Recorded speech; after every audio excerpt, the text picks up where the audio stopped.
As we all know, apprenticeships are changing and expanding. There's a lot of focus on it nationally. The governor has created an Office of Apprenticeships, right, within the state of Indiana recently. So this is not a new topic, but there is new information available. And as long as I've done this, I'm learning a lot about the new landscapes in the apprenticeship field. So again, very important for us to discuss today. Who we have with us is Teressa Hess. Teressa and I have worked together longer than we're willing to admit at the college. She's been with Ivy Tech over 20 years. There it is. I started when I was 8. That's right. Kindergarten apprenticeship program, you and I. And she's always been in the apprenticeship department and working with employers across the state in that capacity. As the Executive Director of Apprenticeship Studies, which is her current title, she's developed and had oversight of numerous training programs, including traditional skilled trades and industrial apprenticeship programs. She provides leadership to the statewide system on the operation of our AAS degree program in apprenticeship technology. So I'll probably adjust the lighting a little bit, and she is mic'd up, and we will begin. Welcome her, please. Thank you. Thank you, Kim. So I'm not going to take credit for the title, as we learned earlier with Doug, that Kim is a bit of a control freak. She came up with the title. Apprenticeship Programs, then and there, here and now. And apprenticeships, I'm sure you're all familiar with the word apprenticeship. It's a very large buzzword right now. What I'm going to do today is kind of take you back and give you the very simplistic, what a formal registered apprenticeship program is. But then I want you to think about the gray area that surrounds that and all the dotted lines that you can do. So there are apprenticeship programs, pre-apprenticeship programs, youth apprenticeship programs, school-to-work apprenticeship programs. I know there's something out there that would be pertinent to every one of you in the capacity that you're in. So my goal kind of today is for you to think bigger picture. And again, I'm going to drill down to tell you the basics, but then I want you to think bigger picture of how you can use this in your everyday life. So I'm going to start kind of with the basics. Apprenticeship, if you're not familiar with it, it's basically the original workplace learning model. Germans have been doing it for hundreds of years, and you can find various models. You can find the Swiss model. We're going to particularly talk about the American model, but it's an earn while you learn approach that combines both on-the-job training with the related academic classroom. Now again, those are the two main components, on the job with related training. And if you think about it in the most simplistic terms, what better way to teach someone? So not only are they out there every day, day to day, and we'll talk about the different industries you can use this in. Today, for the red stars out there, for the manufacturers, this is something, and I'm going to start with manufacturing and then think of bigger picture of all the different industries. But think about your employees going to class and learning theories. Think about high school. You learn classroom bookwork. But if you don't get to apply it to something, it's not really relevant. So this is combining or marrying the two approaches together. It's a proven training model, again, that's been used for hundreds of years. In the United States, it's just a little over 75 years old. But it's a training model for growing and retraining the skilled workforce in today's society. I thought it would be good to kind of start with myths, or maybe what apprenticeships are not, to kind of get to where they are. Because I think a lot of people have these misconceptions about apprenticeship. And the first one being, all apprenticeship programs are union, or they foster unionization. No. Indeed, in the state of Indiana, 85% of the registered companies are non-union. That's not to say that ones that have union environment, that's wonderful and that works for them. For those that don't want to foster that environment, again, there are options. The second, I think, myth or disclaimer is it's too difficult, it's hard, it seems challenging, it's not something I want to mess with. Well, I would say, because I personally have done it myself, and I'll talk a little bit more about Ivy Tech being a sponsor, I probably was somewhat fallen under that belief too before it's not burdensome at all. There are already currently thousands of standards that already exist, and frankly, the Department of Labor has made it so easy that you can do it online. So there's not the abundance of paperwork that people believe there is. It's a very simplistic process. And this myth was kind of brought up in the Belden session. Trained employees will leave.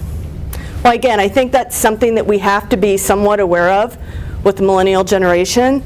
But in an apprenticeship program, because they're often in a cohort, apprentices stay about 90% That's an A. It's an A. As I put things in letter grade forms, that's an A. 90% complete the program.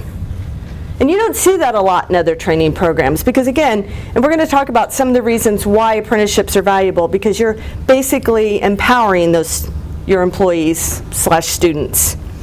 Apprentices stay, and this is a national average, apprentices stay on an average at least 5 years after they complete the program. Now keep in mind, some apprenticeship programs are 4 or 5 years in duration.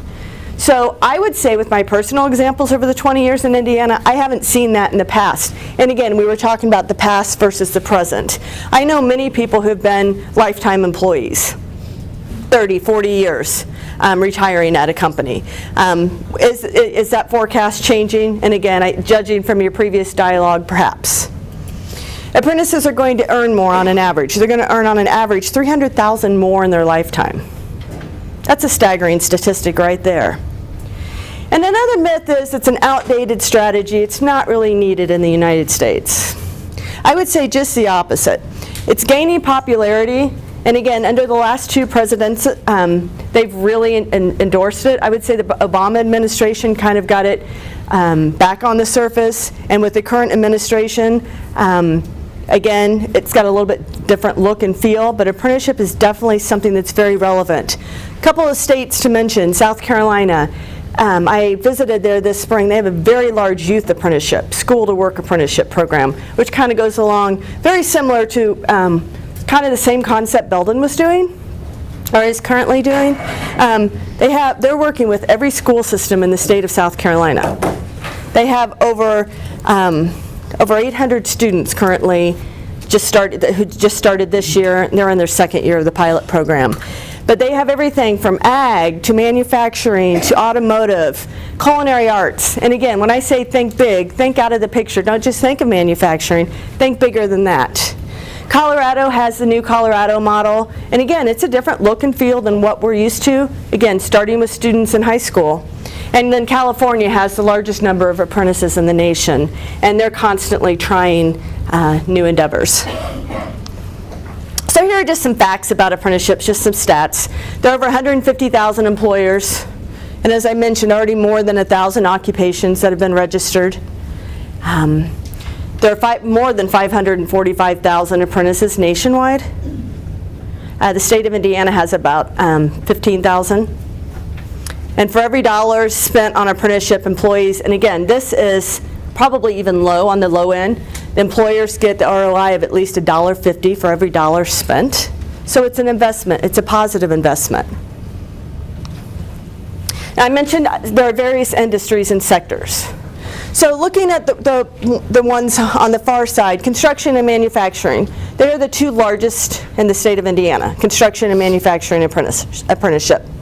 Military, public utilities, service industries, Department of Corrections has an apprenticeship program. But I really want to focus over here on this side, because I think this is really where we have room for opportunity. And again, manufacturing, construction, great. We have some great models to follow. But if you think of healthcare, and Trilogy is going to speak later today, is a perfect example of that. And IT. We're working with IT companies. It's a little bit harder. Again, I'm showing you the traditional, more 4-year model today. IT moves at a much rapid rate. So they're looking at something that's 1 year, tops. Insurance, transportation, there are CDL apprenticeship programs, and then youth apprenticeship. And I think every one of us can think of a way that we might be able to involve youth or high school students, a school-to-work apprenticeship program. So going back to the registered Department of Labor structured apprenticeship program, there are 5 basic components. And the first and foremost is the employer. You have to have an employer. You have to have a place for that on-the-job training. The employer is the foundation for the registered apprenticeship program, and obviously is the provider of the OJT. I probably should have asked this from the get-go. So how many people currently have a registered apprenticeship program in here? Okay, how many of you are interested in having a registered apprenticeship program? Let's see the hands. All right, great. Well, I want to point out, so we've got Scott Nixon here from Nixon & Toole, and I'm going to point you out, Scott. We met this morning. Is everyone familiar with Nixon Toole here? third-generation company. They've been a Department of Labor registered company, I don't know for how many years. A number of, I went back and I know it's more than 12 years. So, oh, yeah. that's where they cut off their old database and started new. So, I will say that apprenticeship programs, and if anyone has questions, I'm just going to point out my friend Scott. Maybe after this, that you could ask him of how his process has worked and why they've continued to do it and how it's benefited the company over the years. So again, the first part is having a company or an employer involved. The structured on-the-job training, as I mentioned from the first slide, is really half the component. A traditional apprenticeship program is 2,000 hours on the job per year. If you think about a 4-year program, that's 8,000 hours they're doing on-the-job training. And they're doing that, it's structured, and again, you somewhat create a plan of what you want your ideal employee to look like. And from that, you try to map that out, and then you try to, you somewhat track their hours. And again, there are going to be variances and changes, things happen. And the third stage is a related training. That's where, for instance, Ivy Tech or another related training provider. Sometimes people have their own entities. It might be a third party. NIMS is going to speak after this. It could be a third party provider. It could be a specific welding certificate that they need, or again, depending on the sector or industry, that's going to vary. So the related training is the classroom portion or the training that goes along with the on-the-job training. Now I will say with the on-the-job training, it's with a mentor. It's with potentially a journey person, someone who's already a craftsman, already skilled at that. So they're working under their leadership. It's not so much different than I like to say with the education model where a teacher and student teacher work together, or in healthcare where you have a nurse doing clinicals. So that's very similar, and you try to take this over to other industries or sectors, so you have someone who's guiding you. You have a mentor, someone who can help you as you progress through the program. The fourth component is rewards for skill gains. And again, ultimately, if you're an employee, and again, you've signed an agreement with the employer and the employee, ultimately you want to put wage gains in there. And that can look however you want it to look. There's a lot, when I say gray area, there are a lot of options with the apprenticeship program. There's no set amount. So again, it could be 2%, could be $2 raise, it could be something. But what you want to do is reward your employee as they progress through certain skill levels. And then finally, ultimately what you're going to get is a national credential. At the end of either the 1-year, 2-year, 4-year apprenticeship program, what your employee now has is a recognized national portable credential that can be utilized, taken anywhere with them. That says they know their stuff. It's like a college diploma, maybe even better than a college diploma, because it says exactly what they are qualified to do. So those are the 5 core components. Again, every industry is going to look a little bit different to how those are going to be set up. So I said I'm going to mention and I'll go through this quickly, and again, as I mentioned, NIMS is going to be next. They are definitely a competency-based model, but the traditional time-based model is probably what I'm most familiar with, probably what you see most in construction and manufacturing, which is a 4-year model, 2,000 hours OJT, 144 classroom hours. Where competency-based, basically, the word kind of, I think, somewhat describes it. Apprentices progress at their own pace, and they're going to show proficiency through some sort of competency exam, something that shows what they're able to do. This might be someone who's actually already been in the industry for a while, who just needs to prove what their skills are. Someone who's coming from the military, for instance, you can crosswalk that over. And then frankly, kind of the new thing that I would say that's been very prevalent the last year or two is more of a hybrid. And it's a combination of both competency and traditional. So there might be a set number of hours, whether it be 1,000, 2,000 hours, but you also are gaining some of the skills through the competency-based proficiency test. So it's kind of basically a hybrid. If you have questions at any point, I can definitely address them in the middle or at the end. So why apprenticeship, some of you are asking? Why is apprenticeship important? Why is it something that we need? Well, and again, this was mentioned in the last session, but clearly companies, and this is a local, it's a statewide, it's a nationwide issue. Companies are facing challenges across the board in increasingly competitive markets. We have an aging workforce. Statistics are going to show that. We have this in every county in the state. We need to attract new and diverse talent pools. Apprenticeship is one of the many tools and ways that this can happen. We need to close the gaps in worker skills and credentials, and we need to invest in talent that can keep pace with the latest industry advances. Implementing workforce training models that effectively develop and skill up, apprenticeship does exactly that. Again, when I say it was the original work and learn model, that's exactly what it is. So the benefits, and I'll go through these quickly. Clearly you have the slides, but for employers, I would say one of the best things that you can do is you get to figure out how you best want to train your employee. And again, there's no set formula. I could take 3 of the red stars, 3 of the manufacturers in here, and you're going to want different classes. You're going to choose a different series of classes that you might think would be best for them, or a certain number of hours on the job that you want them to have that would be specific to your industry. So apprenticeship's going to help reduce turnover. It's going to be a pipeline for new workers. This is where the youth apprenticeships definitely could come into play. I'm going to go back to Belden. It was perfect. Thank you so much for being before me, because you gave me so many opportunities here. But bringing in high school students is one of the best ways to do that. And I know not every student knows what they want to be at 16 or 18, but a lot of them do. And what better way to get them in that pipeline?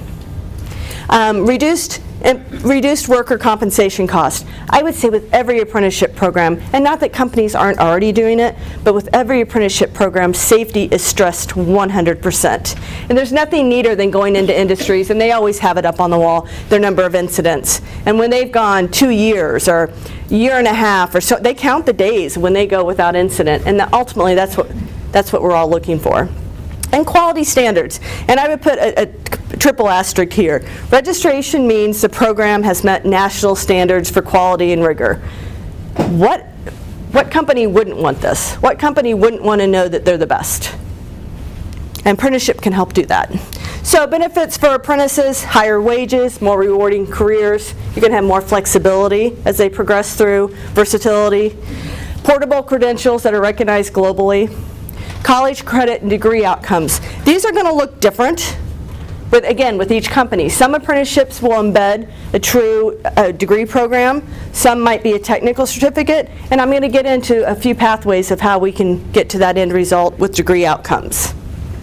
And then obviously for the state and for the nation, you're going to have a much more skilled workforce, competitive edge in global environment, sustainable economical growth, and less need to import talent. So Ivy Tech, kind of putting this all together, triangulating here with Ivy Tech. Ivy Tech is one of the many providers that can provide the related training. Kim, her staff, the technology staff here, could do credit, non-credit, credit classes to meet your needs. So we provide the related training in multiple ways. One really neat thing, obviously you've all figured out about Ivy Tech, we are a statewide institution. And it's not uncommon for some of the employees here, they may not live directly in Richmond. So if they needed to take classes, we often have some in Shelbyville and Columbus and Indianapolis or Muncie, Newcastle. Along the way, they can take classes at the various campuses. So they can take them at their home location if they don't directly live in this vicinity. Ivy Tech, as I mentioned, is a sponsor of apprenticeship. This was a new thing. For 20 years I've worked at Ivy Tech, and I always said, oh, the employee's the sponsor, or the employer's the sponsor. But really this year there was a need. We were approached by not only the U.S. Department of Labor, but a group of companies, particularly in Northeast, in the Fort Wayne area, small, primarily machine and tool shops, who said, hey, if you create the apprenticeship, will come under your umbrella. We really like the idea, we like the model. If you want to facilitate it, we want to work with you. So, of course, we did that. So now we are a sponsor. So if there's anyone who, and again, some companies obviously like to attain the apprenticeship and be ownership for it. But if you don't want to do that and you're interested in maybe looking into apprenticeship, definitely contact me and I can kind of tell you the differences between being a sponsor or being under our umbrella. There are also future grant opportunities. Yesterday, the Department of Labor announced $150 million worth of grants will be coming out. What those look like, we don't know. The RFP just came out. So there are also some state grants, state opportunities that you can tap into, as well as the next level jobs that was mentioned earlier today. So as I mentioned, with the certifications and degree outcomes, Ivy Tech, if you're not familiar with this, we have a CT, which is a certificate, a TC, which is a technical certificate, and then obviously an AS or an AES degree. And especially looking at the AS degrees, articulation agreements we have in place with many four-year institutions. So if someone does have the desire to go on, we've created that pathway. I'm going to just briefly go through, in the essence of time here, briefly go through a new initiative that we have. And if you're not already familiar with this, this is a great initiative for industry. It's got a very fancy name, Interdisciplinary Industrial Workforce Degree. We call it the Workforce Degree. So the certificate that I mentioned, which is the first level, it's 18 credit hours. If you look, it's in workforce alignment statewide electives. So basically the technology, if you want to think of technology electives. You get to build your own certificate. So when I mentioned with the apprenticeship program that company A may not want the same thing company B wants, now you can create your own company certificate here. Building upon that, because again, there are pathways that will go directly into the technical certificate. So those same 18 credit hours are now going to go towards the 30. So these are milestones for students. Statistics would show that giving students milestones along the way, giving them completions along the way, is going to benefit both you and them. So here we go with this. Now the difference with this one is, with the 30 credit hours for the technical certificate, there's one caveat. There needs to be a 3 credit either math or communication. The math and manufacturing really is kind of a no-brainer because most of the courses might require math for a prereq. But the communication, and that could be public speaking or interpersonal communication. I want you to think about your workforce right now. Or maybe think of even people currently you work with. How many of them do you think might benefit from interpersonal communications or maybe public speaking? I think we all could maybe benefit from that a bit. So I don't think that's a far reach. And there's lots of ways, again, of getting to that 30 credits. But again, stackable credentials. So think about the CT, the TC, and then finally, and this is very small, so you might have to refer to the other small one in your packet. If someone does want to continue on, they have the option to go to the AS degree. So this is kind of built around the apprenticeship model, meaning you get to create your courses, create your degree that's going to best benefit the company. So again, if they want to, and again, with that AAS, it might be tuition reimbursement, it might be TAP forms, or it might be something the student has to pay for out of pocket. But that's a huge selling point. Again, adding the degree options to an apprenticeship, you're going to help get those high school students. You're going to get those high school parents, and how many high school counselors are affiliated with high school or training career centers are in the room? I know there are a couple of you.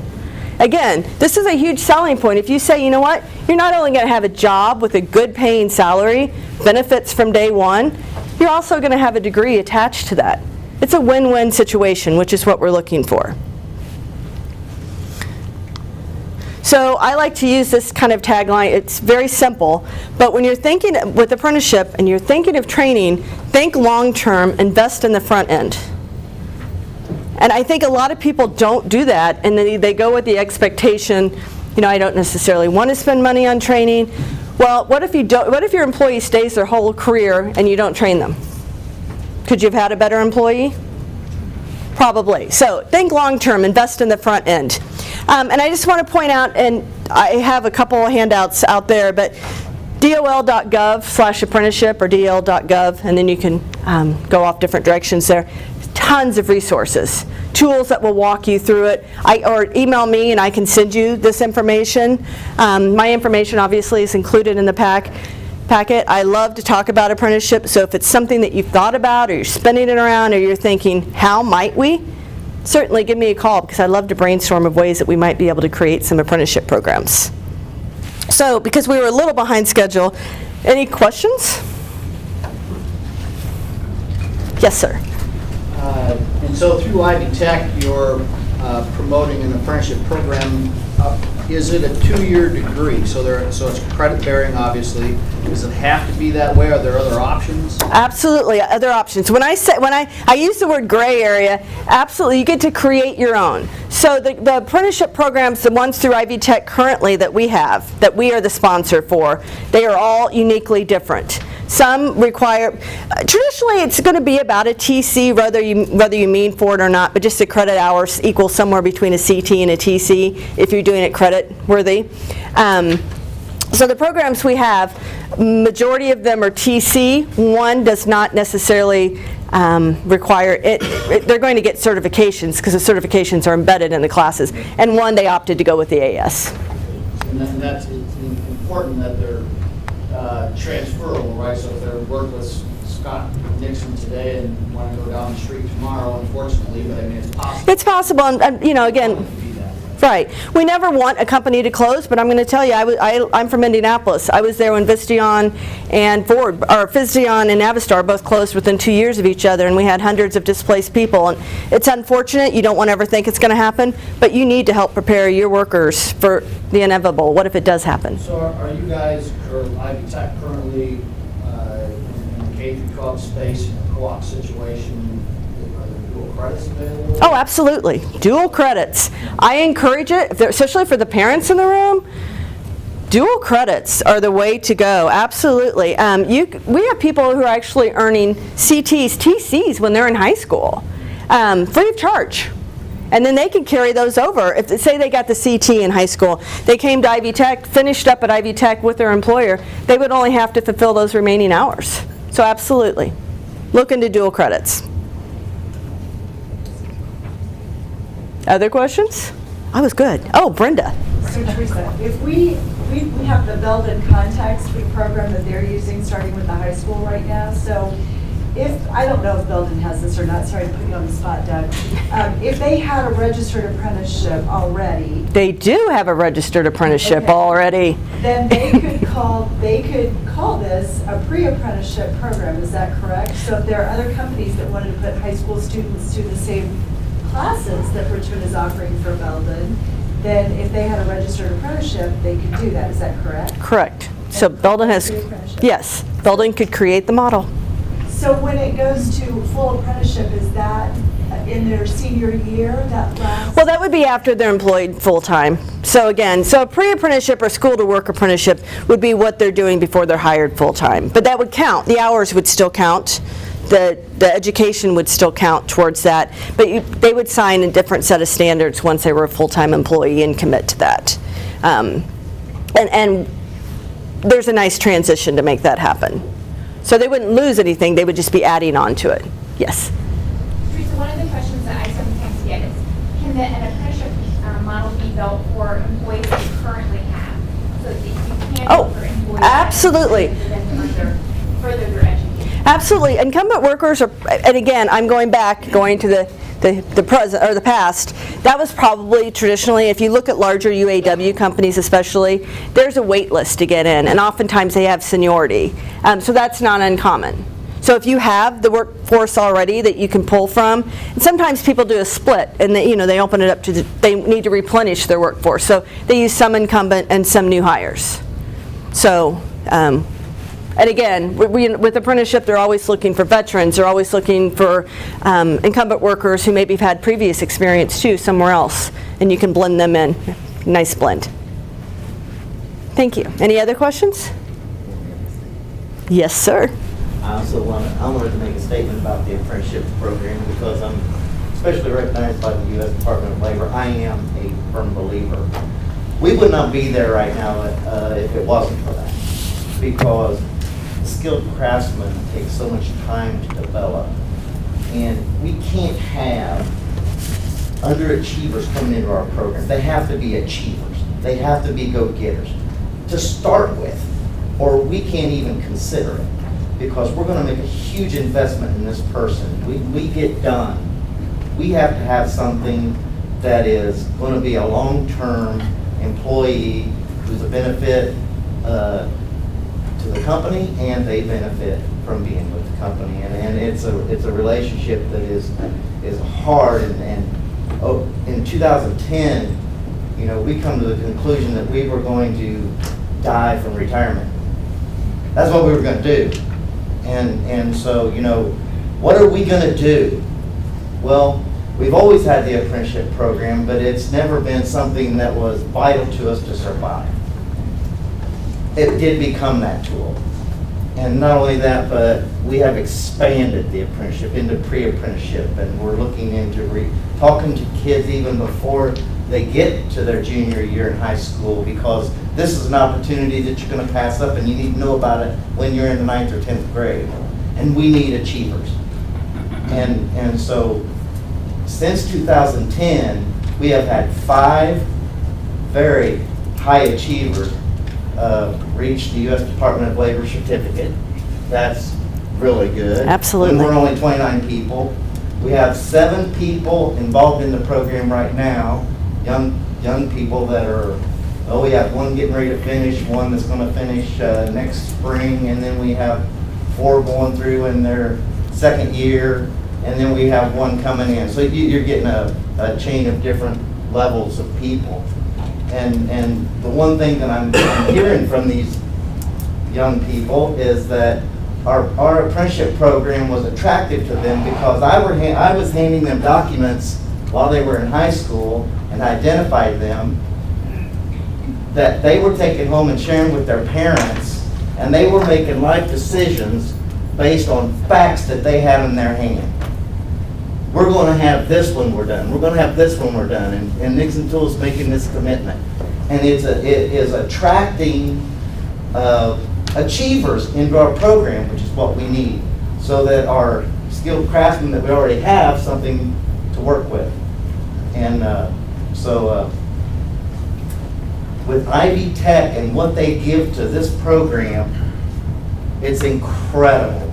Our relationship is critical to rounding out these apprentices so that when the U.S. Department of Labor gives them their certificate, that they really are a rounded out person as a skilled craftsman.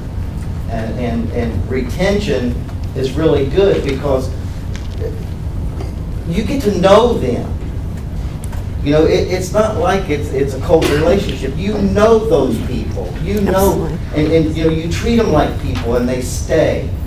And people tell me, "Don't you want a contract with them?" And I'm like, "No, we're not jail." You know, I don't want to hold anybody against their will, because believe me, I had that happen once, and I didn't know who was going to die first. It's a bad relationship. So you don't want to be tied into a contract when it's not working. So, but I do think that with what Ivy Tech has done and the strides they've made, it's huge for us. And I wanted to give Kim all the kudos for that. Yeah, great. Thank you. Thank you, Scott. Thank you very much for your time.